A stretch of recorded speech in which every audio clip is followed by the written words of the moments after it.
What is going on, guys? It's your boy Az. We are back here with another video for you guys today. I hope you guys are having a fantastic weekend. We've officially got the Rolling Thunder milestones now officially in game, so you can kind of preview that at your leisure.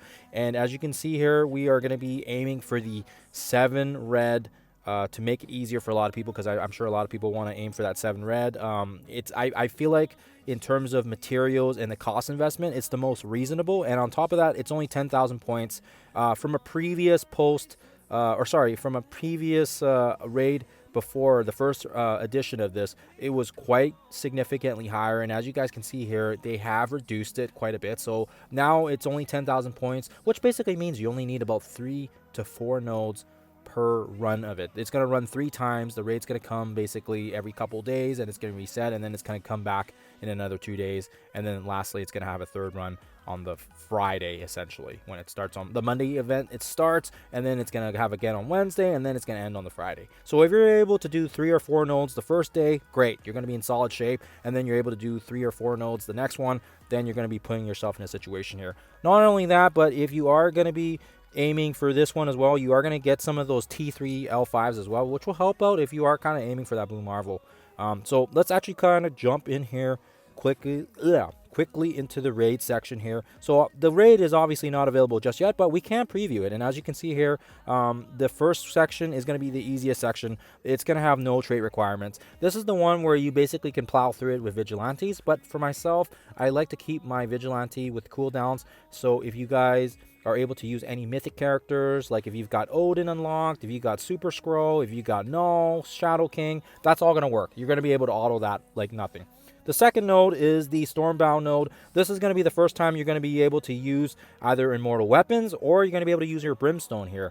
This is essentially a free node as well, because of the fact that you're still able to use those characters even at tier 19. I think that's the requirement there. You can't really see it here because we're not able to see the Thunderstruck difficulty, but if you are able to use those characters. And then the last one here is the Harbinger one, and that's the one that we want to keep our vigilantes open with all their cooldowns, and hence why I don't use them in the first node. And on top of that, they do actually, I believe, have to be tier 20. That's where it starts, and this is where the trait requirements kind of start seeping in, and you need to have the tier 20. And then this is the room we will basically have to make sure we at least do. And if you're able to do those 3 nodes, then you're able to have a lot of cushion here, because then the next one is going to be Stormbound. We can basically skip that. You don't need to go through the hard difficulty of it, because when you get to the Conqueror, then you're able to bring in Blastar, you're able to bring in Quasar, you're able to bring in Insidious 6, you're able to bring in some of the other characters that you might have already leveled up here, and you're able to use those ones as well. And then lastly, the last Stormbound and the last I guess basically the last 2 nodes are Stormbound. And I don't see any right now at this time. I don't see any requirements on saying that we can use.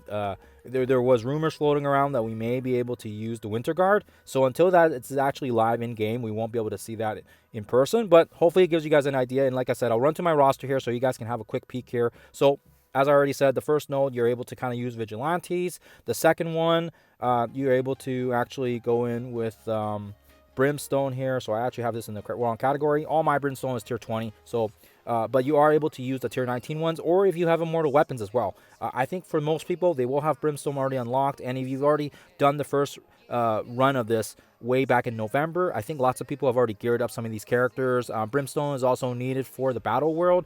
And on top of that, they're a great war team, and a lot of people just have them built up as well, even for the Professor X saga. So hence why I think a lot of people won't really run issues into the first couple nodes. And then lastly, like I said, we're able to kind of go in with that with the Quasar, with the Fantastic Four. We're able to use our Silver Sable here. That's going to strip the buffs and make it easier. And that's going to be with the 3rd node. And then if you go into you're going to be able to skip the 4th node, because we don't really care about that one. And then you can go in here with either Insidious 6 for the last node.